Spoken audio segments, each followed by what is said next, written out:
जैसा कि प्यारे बच्चों आप जानते हैं, पूर्व विदित है कि जो पर्यावरण है, जिसे इंग्लिश में एनवायरनमेंट बोलते हैं, आज पर्यावरण विश्व के देशों में एक महत्वपूर्ण भूमिका अदा करता है। व्यक्ति का संपूर्ण जीवन पर्यावरण से प्रेरित है। पर्यावरण जितना सुशिक्षित होगा, पारदर्शी होगा, इसके अंतर्गत जो मनुष्य की जो अपेक्षा है मनुष्य से, उनको पूरा करने के लिए यदि पर्यावरण को सुशिक्षित, संरक्षित और प्रदूषित रहित रखा जाएगा तो ये हमारी सभी आकांक्षाओं को पूरा करेगा। अब पर्यावरण क्या है, पर्यावरण के बारे में बात करते हैं कि पर्यावरण का अर्थ क्या है। पर्यावरण का अर्थ है कि जो हमारे संपूर्ण चारों ओर जो हमें दिखाई दे रहा है, पृथ्वी, जल, वायु, जो पदार्थ जितने भी, इनको हम पर्यावरण की श्रेणी में रखते हैं। जैवमंडल, स्थलमंडल, परिमंडल, ये सब पर्यावरण के भाग हैं। पृथ्वी, पहाड़, वायु, ये जो हम चारों ओर, जो हमारे चारों ओर है, जो आवरण है, जो ढका हुआ भी है, उसको हम पर्यावरण कहते हैं। पर्यावरण जो एनवायरनमेंट है, वो जब तक पर्यावरण को सुरक्षित या पर्यावरण को हम एक अच्छे प्रकार से, जितने भी हमारी जितने साधन हैं, उन साधनों को गैस रहित जब हम प्रयोग करेंगे तो हमारा पर्यावरण सुरक्षित रह सकता है।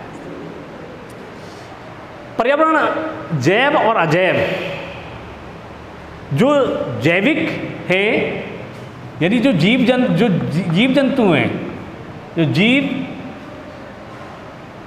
जैव और अजैव, जैव और अजैव दो उसके मिलकर है कि जिसमें जीवित प्राणियों, जीवित रूप से, और इसमें निर्जीव रूप से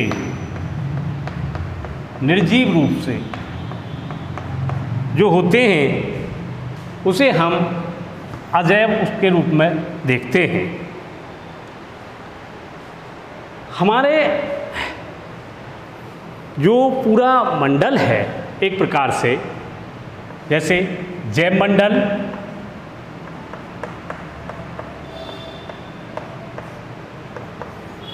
स्थल मंडल,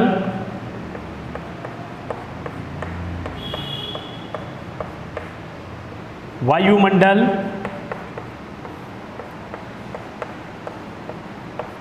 ये पर्यावरण के रूप हैं जो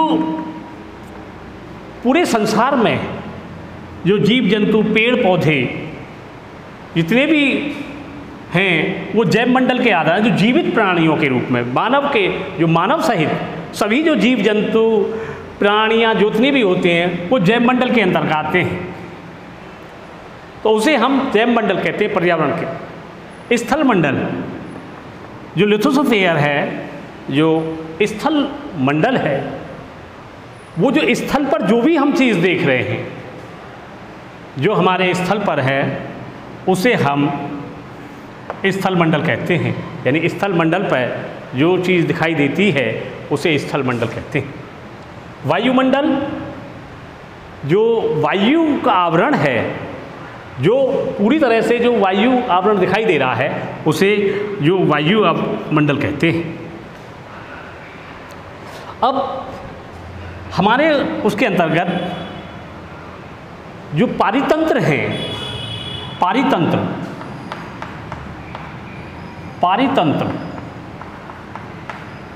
जिसमें एक स्थल पारितंत्र होता है, स्थल पारितंत्र,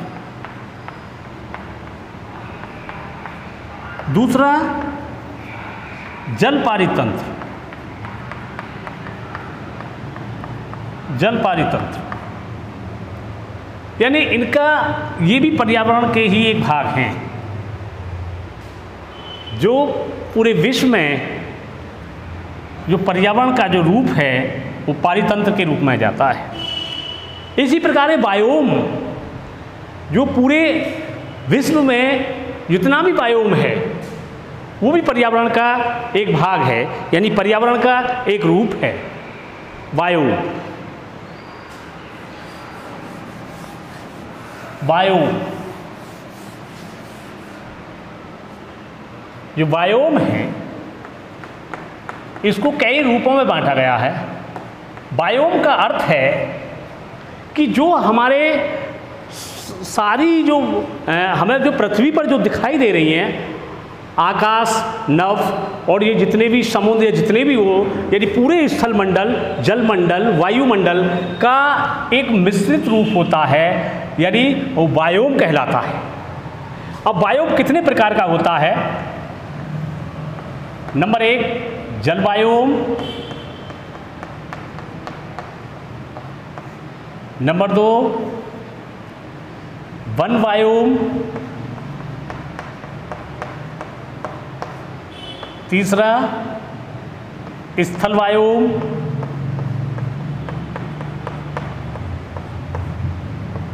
चौथा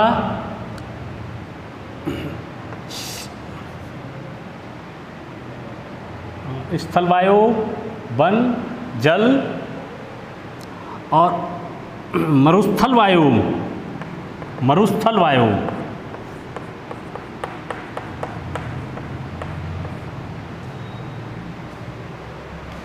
जैव वायु,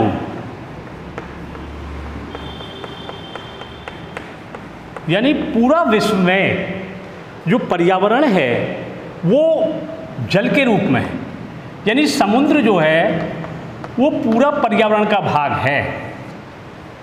समुद्र, यदि ये कहा जाए कि पूरे विश्व में पारिस्थितिक तंत्र या जो पर्यावरण है वो सबसे महत्वपूर्ण जो भाग होता है वो समुद्र होता है, क्योंकि समुद्र से जितने महासागर हैं ऑक्सीजन का जन्म जो होता है, क्योंकि पर्यावरण के लिए ऑक्सीजन का बहुत ज़रूरी है। ऑक्सीजन समुद्र यानी जितने भी समुद्र हैं, जल में जल की शुद्धता कब नापी जाती है? जब पानी के अंतर्गत ऑक्सीजन की गुणवत्ता, उसकी मात्रा अधिक हो तब उसे हम शुद्ध जल कहते हैं। तो ये समुद्र के जो हैं सबसे ज़्यादा जो बायोम हैं वो समुद्री बायोम है, यानी जितने नदी, नहर, नाले, तालाब, झील जितने भी हों वो जल बायोम के अंतर्गत आते हैं। वन बायोम, वन बायोम किसे कहते हैं? ये भी पर्यावरण का एक भाग है। पूरे विश्व के अंतर्गत जो वन हैं वो सदाबहार वन, सदाबहार वन वो सबसे ज़्यादा महत्वपूर्ण होते हैं। ये विषुवत रेखा के 5 डिग्री उत्तर और 5 डिग्री दक्षिण अक्षांश के बीच में रहते हैं। विषुवत वृत्त यानी इक्वेटर जो भूमध्य रेखा है उसके पास के जितने भी देश आते हैं वो सदाबहार वन होते हैं वहाँ पर। तो वहाँ पर सबसे ज़्यादा है पूरे विश्व में जो पर्यावरण को जो शुद्ध करते हैं वो बायोम, जो वन बायोम है वो सबसे ज़्यादा है, क्योंकि वहाँ पर हरे वृक्ष हर समय लदे रहते हैं और वहाँ पर पशु पक्षी जितनी भी होती है वो सबसे ज़्यादा हमारे पर्यावरण को शुद्ध करते हैं। यानी ऑक्सीजन को देने वाले जो वन हैं वो सबसे ज़्यादा महत्वपूर्ण तो वन होते हैं। इसलिए जो उष्ण कटिबंधीय वन, शीतोष्ण कटिबंधीय वन, पर्णपाती वन, इस प्रकार से ये बायोम पूरे विश्व के अंतर्गत एक महत्वपूर्ण भूमिका निभाता है। स्थल वायु, स्थल यानी पूरे विश्व के अंतर्गत जो क्षेत्रफल है वहाँ पर जितने भी पेड़ पौधे, जीव जंतु जो भी हैं वो इसके अंतर्गत आते हैं। स्थल पर जो भी चीज़ आपको दिखाई दे रही है वो पर्यावरण का भाग है। तो स्थल वायु, उसे हम स्थल वायु कहेंगे। दूसरा मरुस्थलीय वायुम, मरुस्थलीय वायुम किसे कहते हैं? जो मरुस्थलीय वायुम है यानी जो जितने भी पूरे विश्व में थार मरुस्थल है, सहारा मरुस्थल है, रेगिस्तान है, जितना भी वहाँ पर जितने भी हमें पेड़ पौधे, पशु पक्षी, जीव जंतु जितने भी वो दिखाई देते हैं वो मरुस्थलीय वायुम हैं। पूरे विश्व एक वायुम के रूप में हैं। जैव बायोम, जहाँ पर जीवित प्राणी, जो जीवित प्राणियों का पूरा वो है, जीव जंतु पेड़ पौधे वो जितने भी आते हैं वो सब जैव बायोम, यानी जो जिसके अंतर्गत जीवन है। तो इस प्रकार से ये पर्यावरण के हमारे भाग हैं। दूसरा पारिस्थितिकी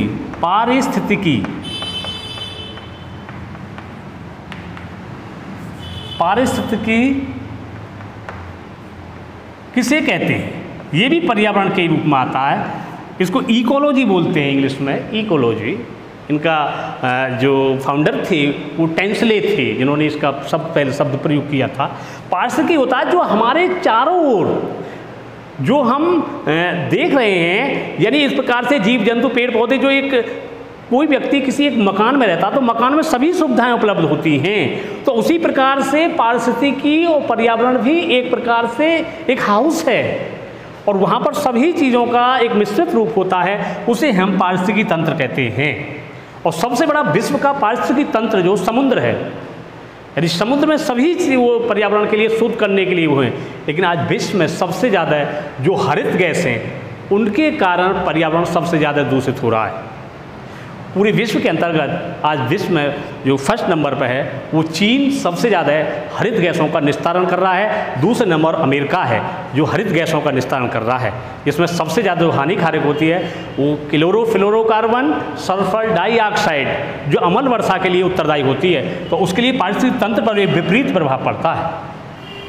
तो विश्व के देशों के अंतर्गत जो पारिस्थितिकी तंत्र है उसको बनाए रखने के लिए मानव निर्मित और प्राकृतिक जो संसाधन हैं, जो हमारे प्रकृति द्वारा जो देह हैं, उनको शुद्ध रखना है और मानवकृत जो है उनको भी मतलब सही प्रकार से सुनियोजित करके रखना है। क्योंकि जितने रासायनिक पदार्थ हैं, ये रासायनिक पदार्थ से हमारे पर्यावरण को बहुत ज़्यादा दूषित किया जा रहा है। पर्यावरण को बचाने के लिए हमें जो अक्रिय गैस हैं उनका जो है कम से कम यूज करना है। तो इस प्रकार से हमारे पर्यावरण को ये सुरक्षित किया जा सकता है। तो इस प्रकार से बायोम का एक महत्वपूर्ण स्थान है। दूसरा जो एक चक्र है, देखिए पर्यावरण को संतुलित बनाने के लिए एक दूसरे एक का पूरक होता है। उसी प्रकार से जो हमारे देश के अंतर्गत, पूरे विश्व के अंतर्गत जो चक्र है, जो पानी है या कार्बन चक्र है, वो उसके बारे में बताते हैं कि किस प्रकार से पर्यावरण एक प्रकार से स्थानांतरित होता रहता है। जैसे जल चक्र है, दूसरा नाइट्रोजन चक्र है, नाइट्रोजन चक्र,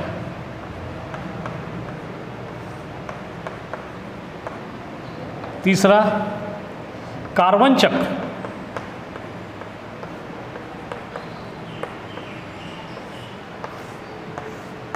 देखिए जल पृथ्वी पर, संपूर्ण पृथ्वी पर 71% जल है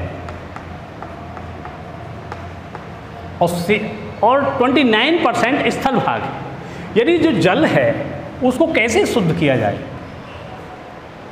तो सबसे ज़्यादा जो महत्वपूर्ण होता है वो 71% जो जल है वो महासागरों में है।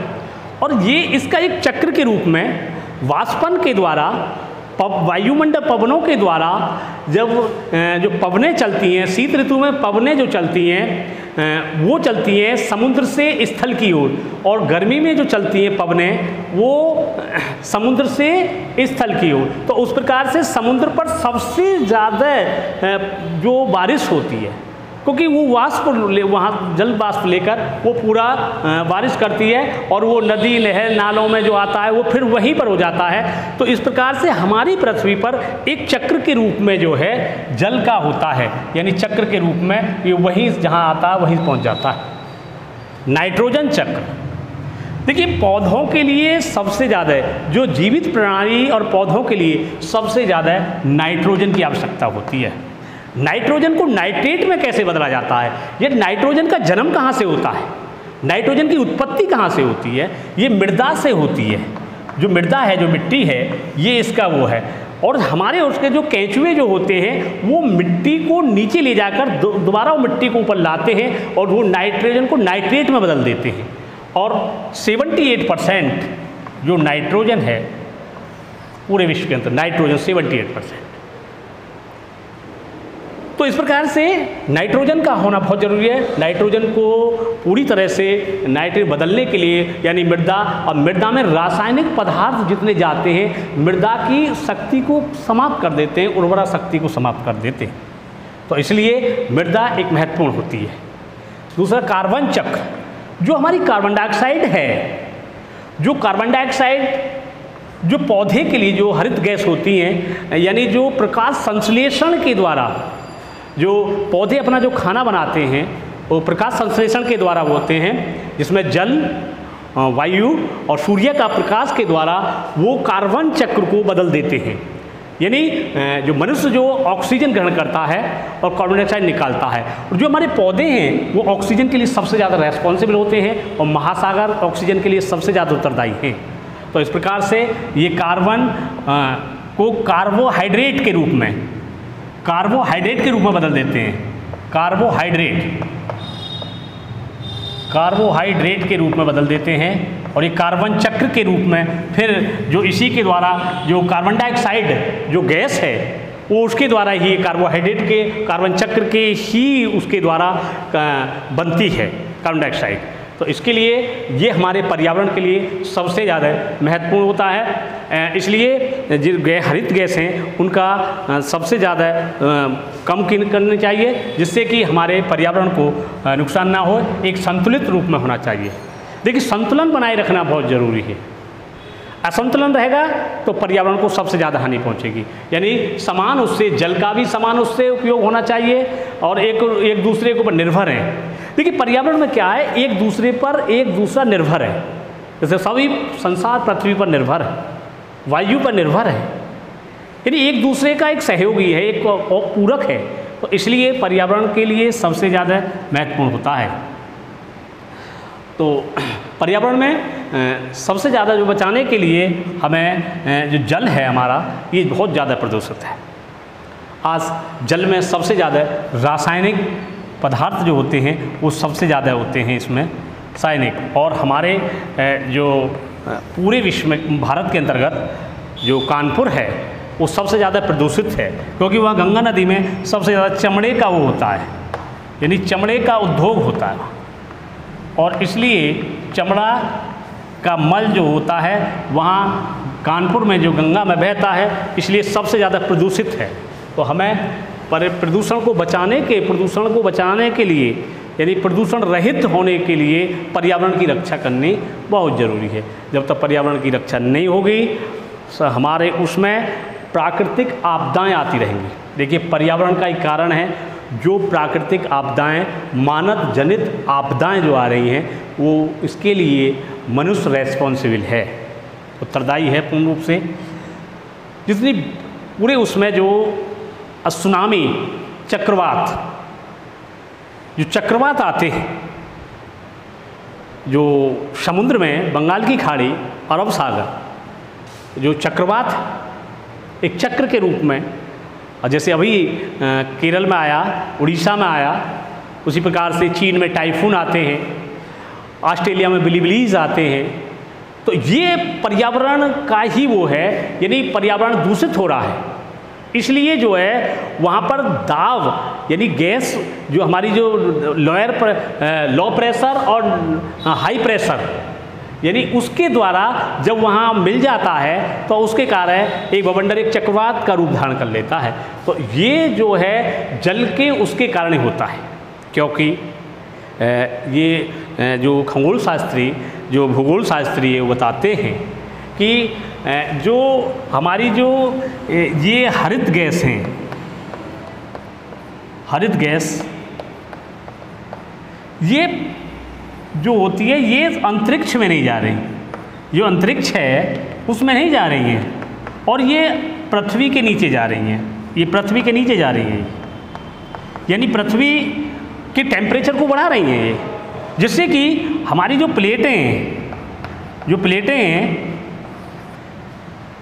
वो उनमें आपस में रेणुधर्मी पदार्थ पैदा होता है, तो उसके कारण ये आपस में टकराती हैं और एक दूसरे के ऊपर चढ़ भी जाती हैं, जिसके कारण कंपन होता है, जो भूकंप का कारण बनता है।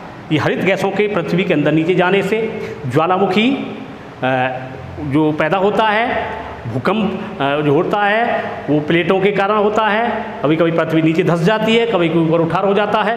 तो ये जो है वो हमारे प्रदूषण के कारण, टेम्परेचर के बढ़ने के कारण, हरित गैसों के बढ़ने के कारण ये होता है। तो इसलिए जो बाढ़, सूखा, सुनामी जो आती हैं वो पर्यावरण के विपरीत रूप में कार्य करने से आती हैं। तो इस प्रकार से हमें पर्यावरण की रक्षा करनी बहुत आवश्यक है, तभी हम अपने पर्यावरण को बचा सकते हैं।